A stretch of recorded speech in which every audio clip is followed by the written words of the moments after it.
Yelbaşı, piyango, yelbaşı biletleri.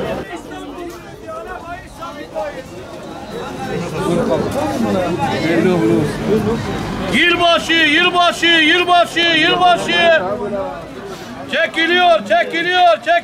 Çekiliyor. İstanbul. Ne Ankara'sını, Batman'a, İstanbul'a.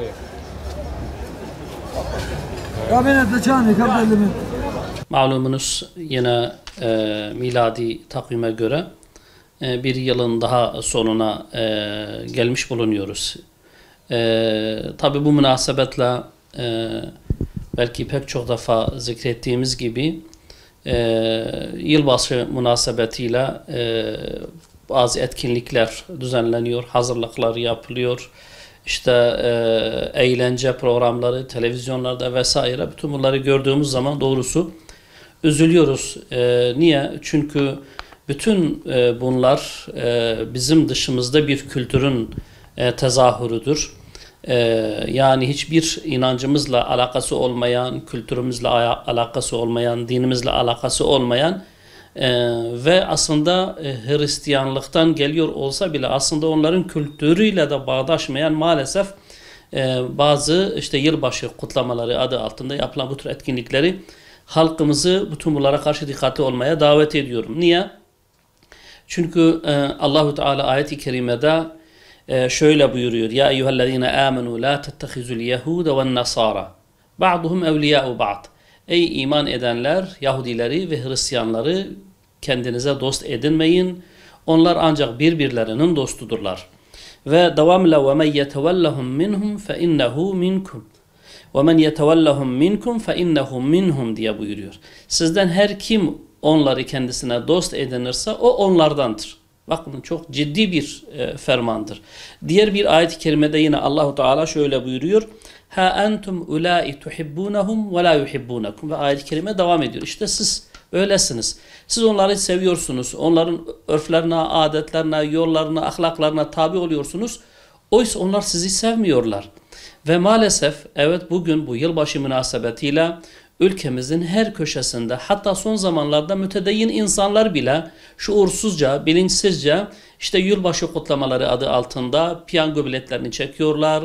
Vitrinlerde bakıyoruz buna yönelik Noel Baba figürleri, indirimler vesaire, alışverişimize kadar bir hazırlık, çok hummalı bir hazırlığın olduğunu, insanların bunun için hindi aldığını, insanların bunun için çam ağaçlarını aldığını, çam ağaçları süslediğini ve tıpkı Hristiyanlar, Yahudiler bu işi nasıl yapıyorlarsa maalesef ülkemizde de Müslüman toplumun içerisinde bunların kutlandığına şahitlik ediyoruz.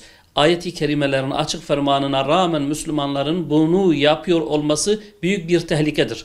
Her şeyden önce bu bir kültür işgalidir.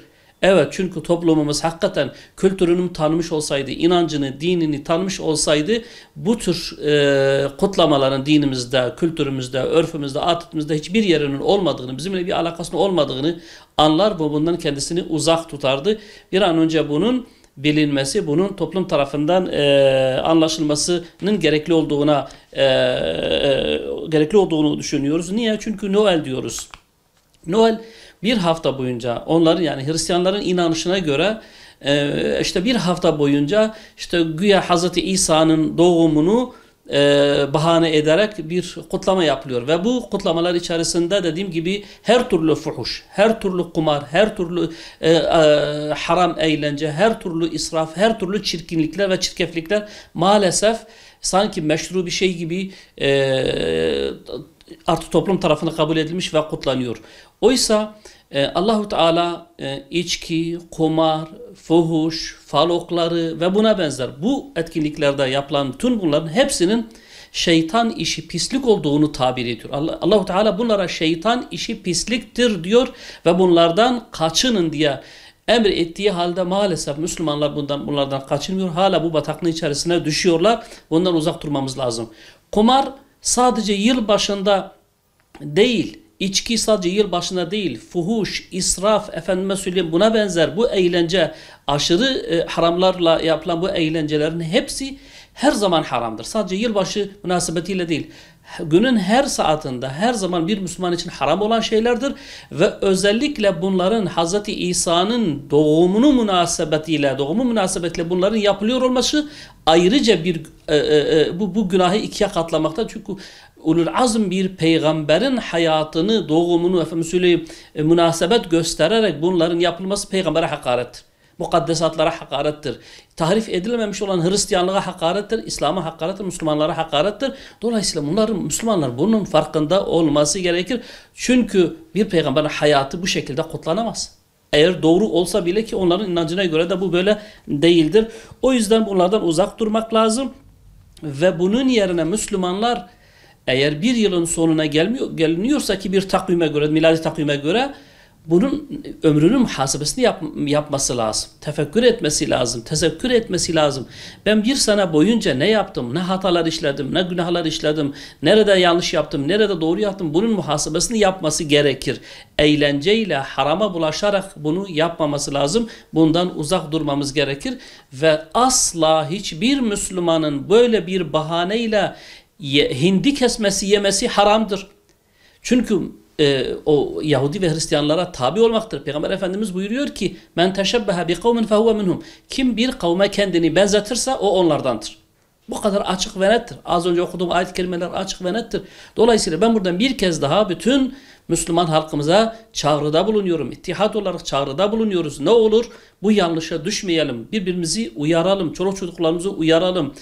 Kadınlarımızı uyaralım. Bu münasebetle alışveriş yapmak, bu münasebetle hindi kesmek, bu münasebetle çam süslemek, bu münasebetle bilet çekmek, piyango biletini çekmez. Katiyen her zaman haramdır. Bugün çok daha büyük bir haramdır. Bundan korunmamız lazım ki Allah-u Teala bizleri muhafaza etsin ve bu tür şerlerden hepimizi korusun inşallah. Teşekkür ediyorum.